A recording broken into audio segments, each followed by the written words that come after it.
Hai Happy Investor, kembali dalam cara IPO Summary. Kali ini kita akan meresume ya untuk IPO PT Dharma Polymetal dengan kode ticker nanti DRMA.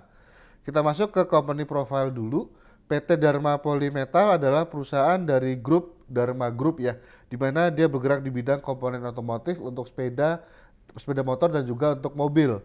Nah, Perseroan juga menjadi supplier untuk original equipment manufacturer di mana pelanggan mereka ada Astra Honda Motor, Kawasaki Motor Indonesia, Astra Daihatsu Motor, Toyota Motor Manufacturing Indonesia, Honda Prospect Motor, Suzuki Indomobil Motor, dan juga Nissan Motor Indonesia. Nah, Perseroan memiliki 6 anak perusahaan dengan kompetensi di bidang wiring harness, plastic injection, cable control, precision machining, special cutting tools, special purpose machine, dan juga perusahaan perdagangan. Nah, struktur company perusahaan holding company ya, PT Dharma Polychemical dengan anak perusahaan ada 6. Nah, di sini kalau kita lihat produk-produknya ada untuk roda 2 seperti frame body, untuk roda 3 ada di Power S bak sampah, terus juga Power S box, Power S max, dan juga untuk Power S tangki semprot. Nah, untuk roda 4-nya ada di body lower back inner. Nah, untuk lainnya dia juga memproduksi untuk sepeda lipat, cutting tools, terus juga universal robot, dan juga ventilator.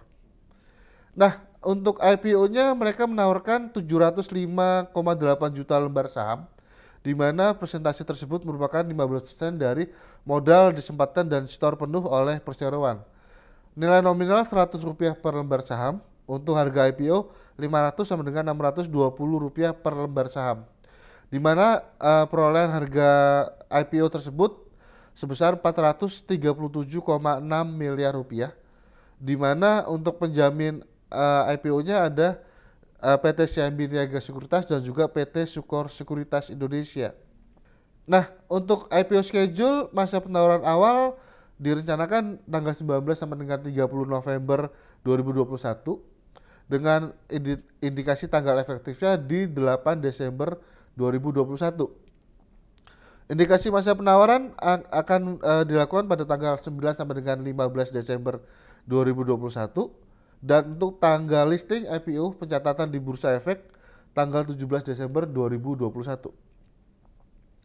Nah, penggunaan dana IPO kalau kita lihat 70% akan digunakan perseroan untuk belanja modal ya, seperti pembangunan pabrik baru dan juga pembelian mesin. 16% digunakan untuk modal ke anak perusahaan mereka yaitu ke PT Dharma Precision Parts dan juga PT Dharma Control Cable Indonesia. Selain itu juga dana IPO akan digunakan untuk menambah kepemilikan pada saham PT Dharma Polyplast dan juga untuk sisanya untuk 5% digunakan untuk modal kerja dan biaya operasional dan juga pembelian bahan baku serta untuk perawatan mesin. Nah, competitive advantage untuk perseroan yaitu salah satu penyuplai untuk produsen otomotif kita yang memiliki produk berkualitas tinggi. Selain itu juga operasional mereka untuk produksi didukung oleh peralatan yang canggih dan juga untuk dari segi harga kompetitif.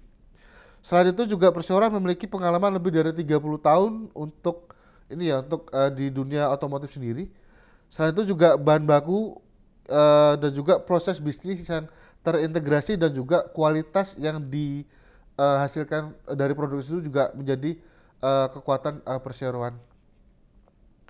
Nah, faktor risiko kalau kita lihat risiko utama mungkin adanya perubahan daya beli masyarakat.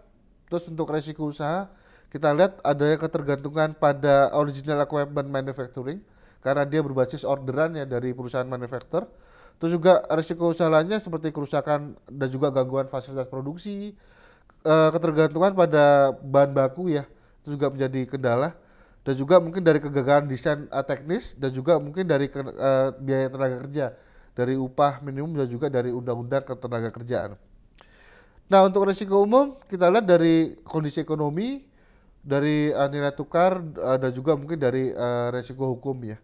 Nah, selanjutnya dari risiko pasar untuk investor bisa cermati mungkin dari fluktuasi volatilitas harga saham nantinya setelah IPO, terus juga likuiditas saham perseroan, terus juga kepentingan pemegang saham pengendali untuk kebijakan perusahaan ke depannya.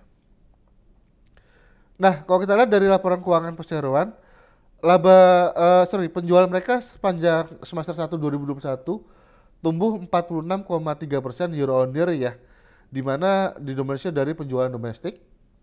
Kontribusi masih didukung oleh dari Astra Honda Motor dan juga dari Astra Daihatsu Motor. Untuk margin laba sendiri kalau kita lihat dari semester 1 2021 sebesar 15,34%, di mana laba kotor didukung peningkatan laba kotor didukung oleh kemampuan efisiensi tenaga kerja dan juga dari karyawan ya. Selanjutnya dari laba yang dihasilkan selama semester 1 naik signifikan dari sebelumnya rugi sebesar 41,2 miliar dari semester 1 2020 menjadi tumbuh 100,1 miliar laba di semester 1 2021 kemarin. Nah, sekian untuk summary dari IPO Dharma Polymetal. Trading.